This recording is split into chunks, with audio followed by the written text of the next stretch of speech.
Well, hello collectors. We did a SS video about a month ago, and we got an awful lot of good reports from it.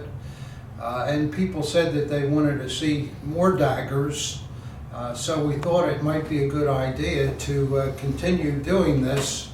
And this time we're going to feature Hitler Youth knives. Even though youth knives are a entry-level edged weapon, they're extremely popular with collectors, and you can usually find something in more or less any budget. Youth knives that are not in good condition sometimes can sell for as little as $200 or $300, and those that are in exceptional condition or have other attributes, they can go much higher, even up to $1,500, $1,600 or even more in some cases, depending on what the knife is.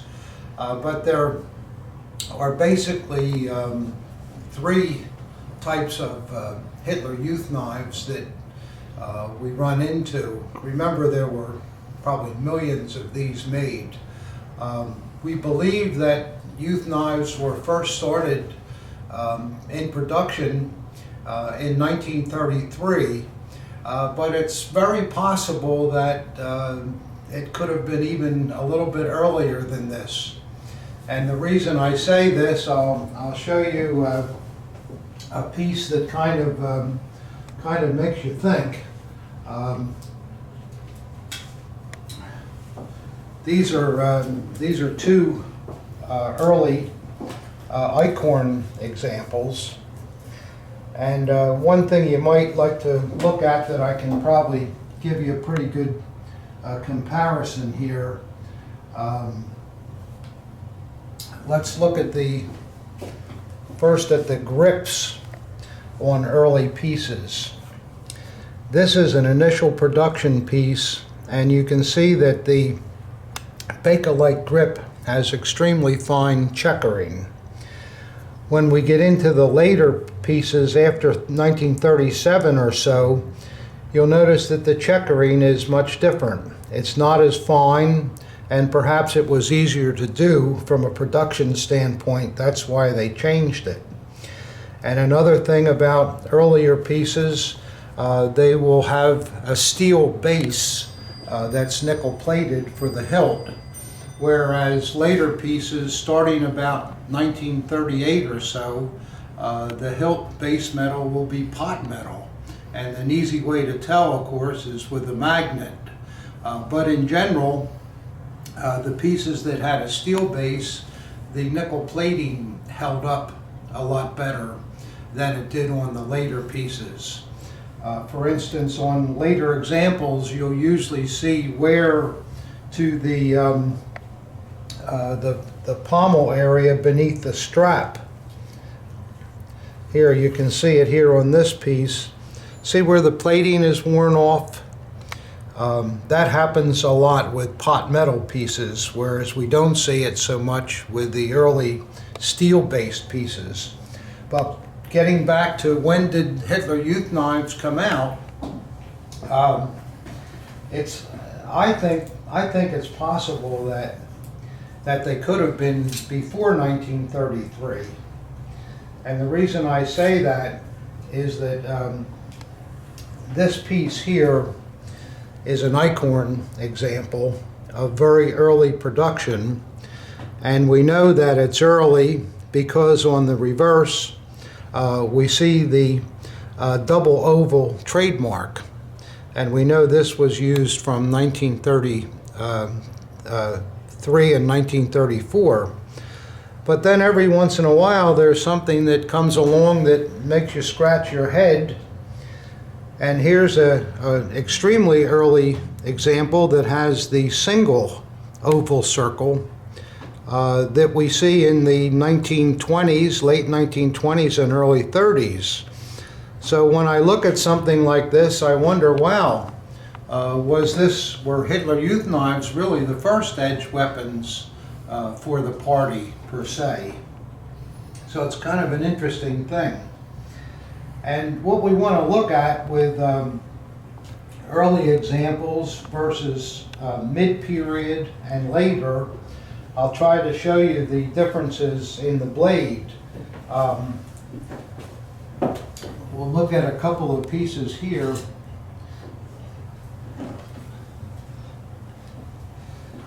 Now, if you look at these two pieces,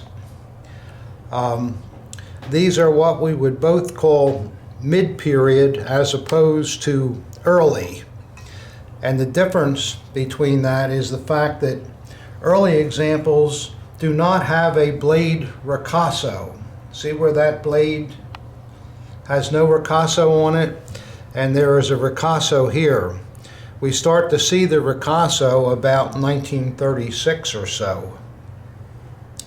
These are two beautiful pieces that they have the Hitler Youth motto, Blut und Ehre, which is etched into the blade. And a lot of times we judge condition by how much of the etch is left or how much of the darkening is still in the backgrounds of the letters and so forth. And obviously the best condition means the best quality and the best price. And one of the things with Hitler Youth knives, we have to remember that they were worn by young boys about 10 to 14 years old. And if you guys remember when you were young and if you had a pen knife or a knife that your father gave you, the first thing you wanted to do was stick it in a tree or sharpen a stick with it or throw it into the ground and maybe even wanted to sharpen it too. These youth knives came with a factory sharpened blade, but of course with youngsters it was more fun to sharpen your own, and this was done by rubbing it against a stone or whatever. So we see a lot of HJ blades that are not in very good shape because of these reasons. But it is understandable, and because it's so difficult to find Hitler Youth knives in really good condition, we kind of disregard some of the blade ratings that we would on, say, an SA Dagger. Usually if a Hitler Youth blade is still pretty bright and still has most of the motto, we might call it near mint, where it would be lucky to grade even excellent, say if it were an SA blade. Okay? So that's some of the features of the daggers. After 1936, let's see if we can find one here that, yeah, in the case of this example, this is a WKC piece that does have the motto on the blade. It also has the marking of WKC, the knighthead, but then also you see the RZM mark with it, which in this case was 742. And a lot of Hitler Youth dagger knives will have dates on them. This particular example was produced in 1937. And another thing to remember, starting in 1938, when things were being cheapened up by the RZM, the motto on the blade was no longer used. So pieces made after 38 will no longer have a blade motto. That doesn't mean that they're worth less money, it just means they're a different vintage. So most collectors like to have either one or the other. Obviously the best condition you can find is always going to be your best investment in the future. So I'll show you some other pieces now. Okay, when I was talking about some of the differences that you find in HJ knives, I neglected to talk about the scabbard, and I want to mention that to you too. 95% of the scabbards that we see on youth knives are painted varieties. They have a simple coat of black paint and then a leather strap attached. Sometimes you'll find the straps marked, like on this example. It has an oak leaf and the initials LES on it, and then it'll have a retainer strap with a working snap that keeps it closed. But then every once in a while, maybe 5% of the time, you'll find a scabbard that is anodized and is not painted. It's the same anodized gray finish that we find on SS daggers. And if the anodizing is in good shape, like this one is, that is very desirable. In the case of this piece, it's in new like condition. It's a WKC example, and it comes with the original shipping sack. You'll note the bag has original HJ fahrtenmesser number 70. That was the stock number for WKC, and it has their logo and their factory. This, of course, would be a top piece for investment in the future. But we can look at a couple of other examples. Here we have a piece that really has beautiful plating. The nickel plating is still all there. The scabbard finish is original, and the only place it lacks is a little bit on the tip. Beautiful paint. This piece has the original paper tag on the back. It was made by Schuttelhofer, and the paper tag is still on it. And see, it has the RZM markings. Remember, since Hitler Youth knives were part of the Nazi Party, all equipment that was sold to the Nazi Party had to be approved through the RZM. This was a bureaucracy that the party set up to maintain standards for the equipment and supplies that were used by its organizations. So when we look at the blade on this, this is a late piece. It has the ricasso, and there is no motto on the blade. So we know that it was made after 1938.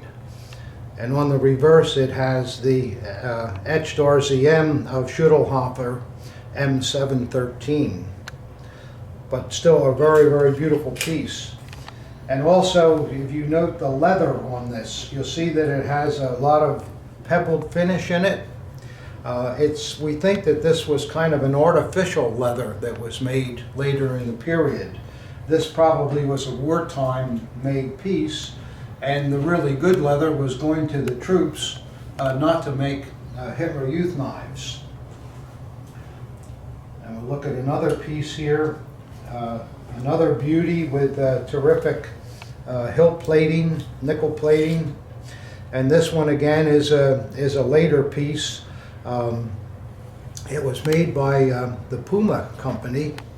Most people are familiar with the Puma trademark, the mountain lion inside of a diamond. But what's interesting about this example, it has wear, definite wear on it, but yet it still has a string tag with the Puma medallion on it. This medallion alone is probably worth $300 or $400. It won't come off of the scabbard because it was put on there by the factory. And maybe the kid that had this knife, he just liked it and kept it there. I don't know. But there we are, a very nice thing to find on an HJ knife. And we'll look at another piece here. This one has very good plating too. And scabbard is not too bad, shows a little bit of usage on the front, and the reverse is better. The leather is really nice on it. This leather strap is not marked where some will be. It's just the producer that made them, that's all. And then we'll look at the blade. And here we have, this one has a beautiful motto on it. And the blade is in mint condition. It still has a grain, factory grain in it, which is very unusual to see on these pieces. And we'll look at the reverse. This piece was made by F.W. Holler. Everybody knows the Holler name. Very nice piece. And we'll look at one more here. Another investment quality piece. Shows just a little bit of wear in the plating. And this is a mid-period piece too that has a motto. Beautiful blade. and this one was produced by Kuno Ritter. Those of you that collect SA daggers probably know the name Kuno Ritter. There's probably about 122 producers of SA daggers, and I would think just as many of HJ daggers. We have some collectors that collect them by maker. I know a man that has over 200 Hitler Youth knives. Can you imagine that? So that's a good thing. And now I want to get into the later period when the war started and was going on.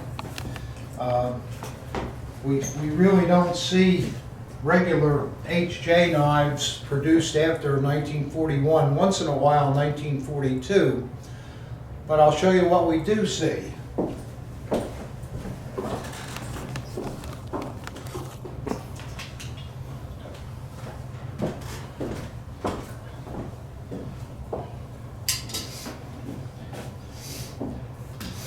You collectors may recognize these pieces.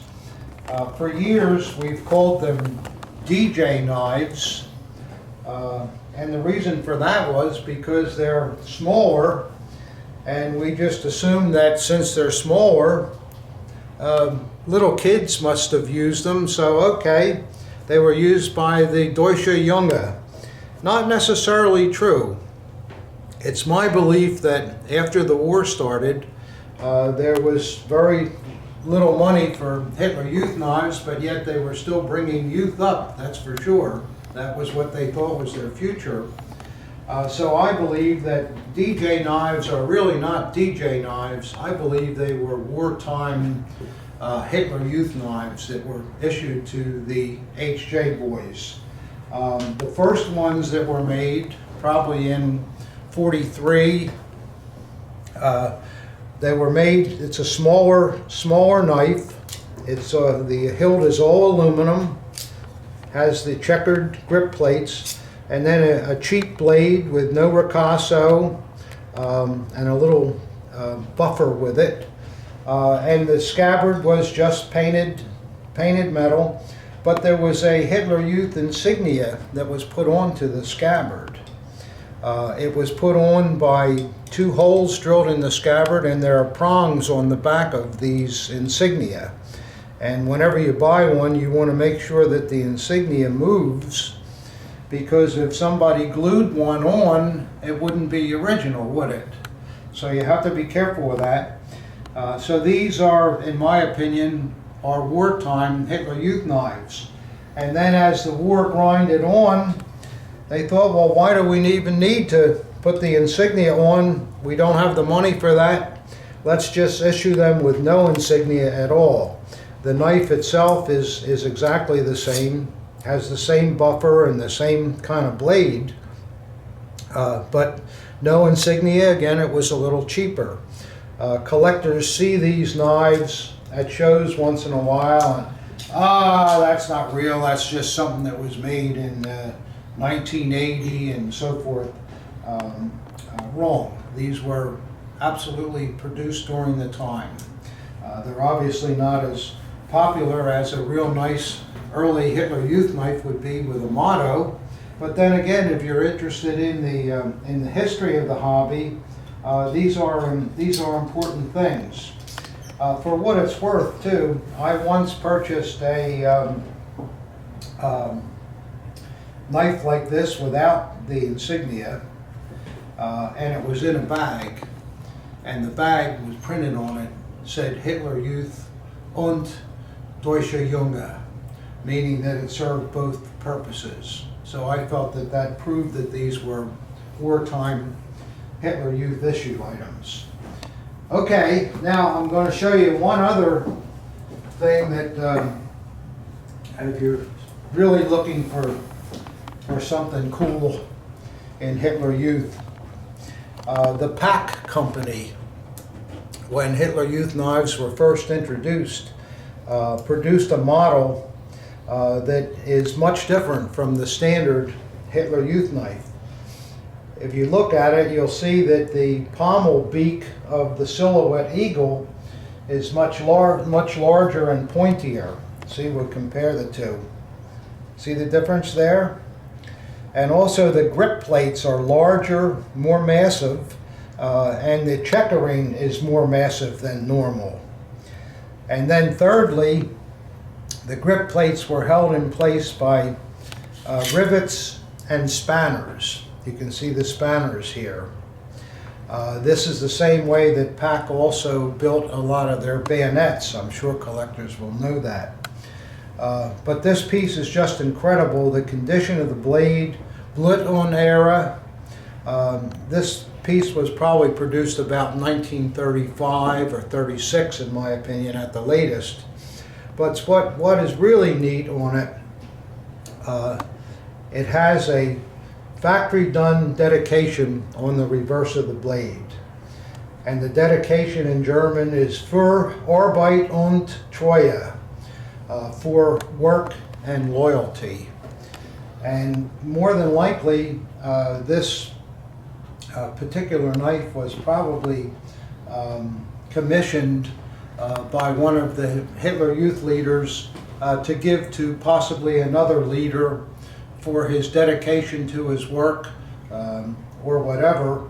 But as you know, Hitler Youth leader daggers weren't produced until 1938, so we can certainly assume that Hitler Youth leaders prior to this time wore Hitler Youth knives. At least many of them did. And certainly something of this nature and caliber would have been proudly worn by a Hitler Youth leader. Okay, collectors, before I show you the leader daggers, I thought I would mention also that we do see odd Hitler Youth knives and variations from time to time. But remember now, the RZM was in control of the production and the standards. And I've seen Hitler Youth knives with clear plastic grips, stag grips, wooden grips, blades with sawbacks, blades where the points have been pointed. And these are generally things that were done after the war, a lot of times by veterans that just wanted to use them as a nice little fishing knife or a hunting knife. We know on Hitler Youth knives, the blades themselves are kind of almost dolphin-nosed. See how they're kind of rounded? So when you see blades that have sharp tips, that's not something that the Hitler Youth would generally be wanting to have carried because it was too dangerous. These were not stabbing type knives, they were meant to carve with. Also, something I didn't mention before, on a lot of scabbards too, you'll notice that the runners have like a canvas type material that was put over them, and this was done to protect the blade a little bit. Not all of them have it, but most of them do. And I wanted to show you some of the different variations you can see sometimes. Ordinarily in Nazi Germany, it wasn't allowed to put your name on a piece because everybody was supposed to be the same, that kind of thinking. But there's always, in any group of individuals, there's always somebody that doesn't listen to the rules or their ego gets ahead of them. So we do find youth knives. Sometimes they'll have names scratched on usually the reverse of the scabbard so you won't see it. And in some cases they actually had professional personalization done. On this piece, this is a mid-period example with no motto. It was produced, it's got an RZM M75141, so this piece was made in 1941. But look what was done by the original carrier of the, can you see that name on there? Beautifully done. It makes for a very interesting piece, especially when it's professionally done like this.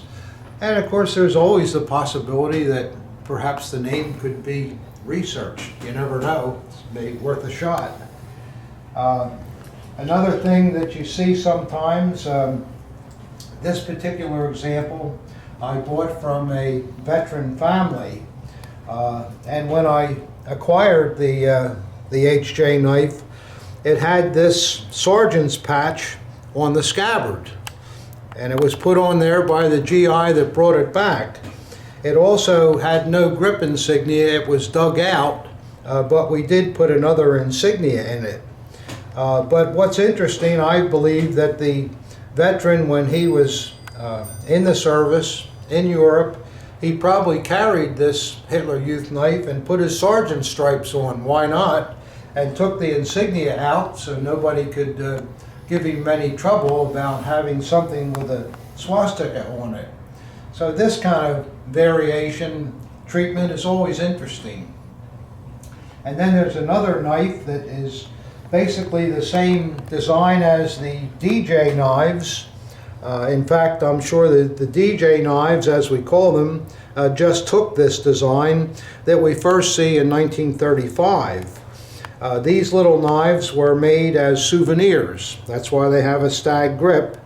And then on the blade, they are etched with the city coat of arms of Nuremberg, has the party eagle, and then beneath it, it says Reichsparteitag. Everybody knows what that was, the big rallies that Hitler had every year in September.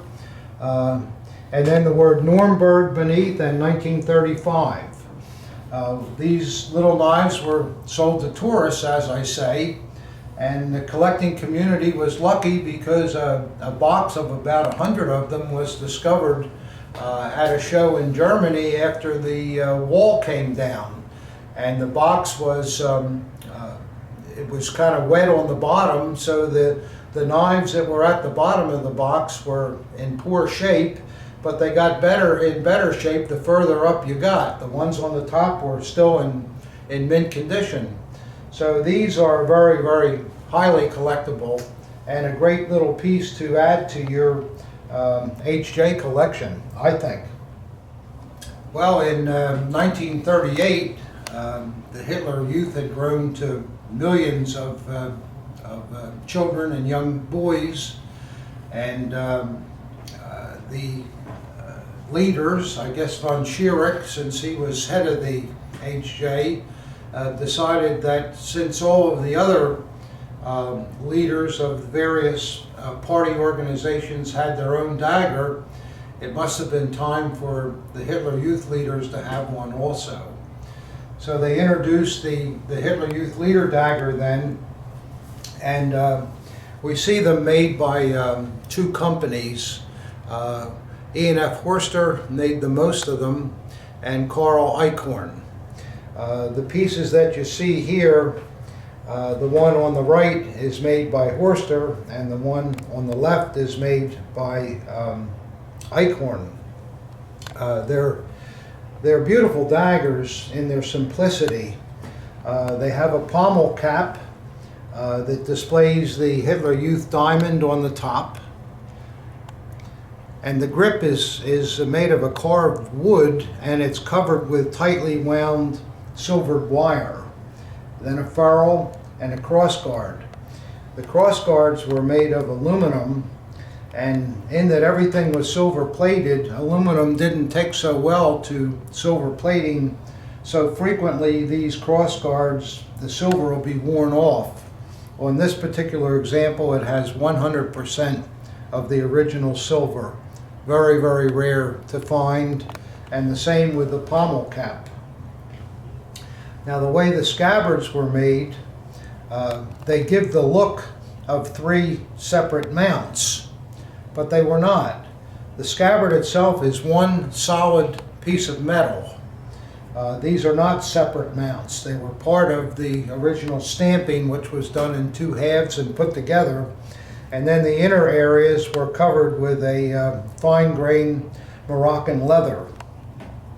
There was nothing to hold the leather on because the leather is not under the fittings because there were no fittings to go under. it just butt them. So sometimes we'll find the leather has come off of these daggers, and the owner will say, "Oh no, this is a special silver scabbard." Well, it's not so. It's not a special scabbard at all. It's just that the leather came off.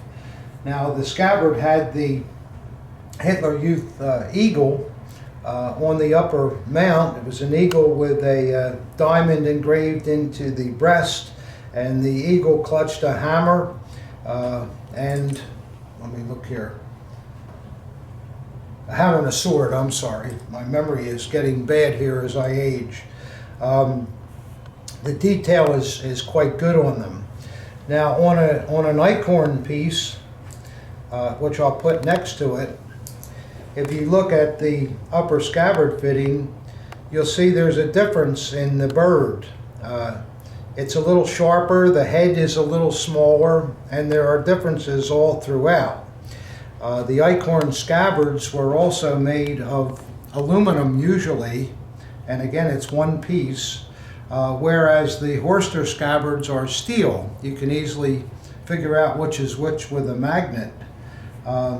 The hilt sections are basically the same, although on acorn versions the pommel's held on with a brad in the reverse, and on the Horster versions they'll have either two screws on the sides, or they'll have two brads. And sometimes the acorn pommel caps will turn off. They'll be threaded.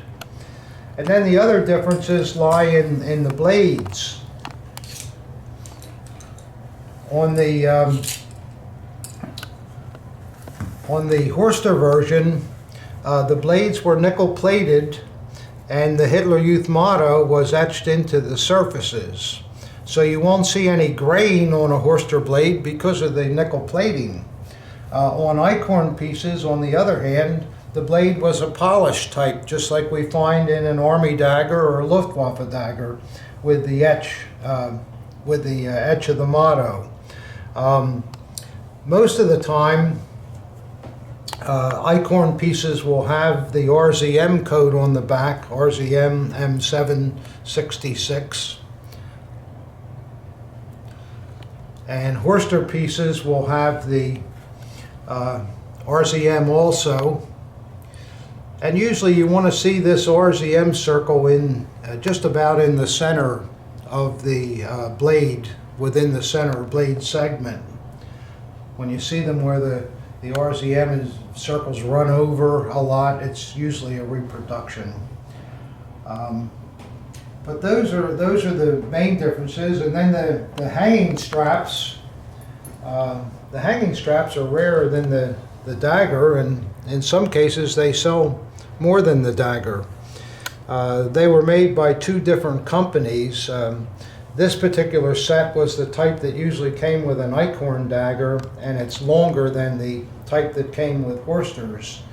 And you won't be able to see it on the camera, I don't think, but the reverse of the hangers are RZM marked in the leather. But take my word for that.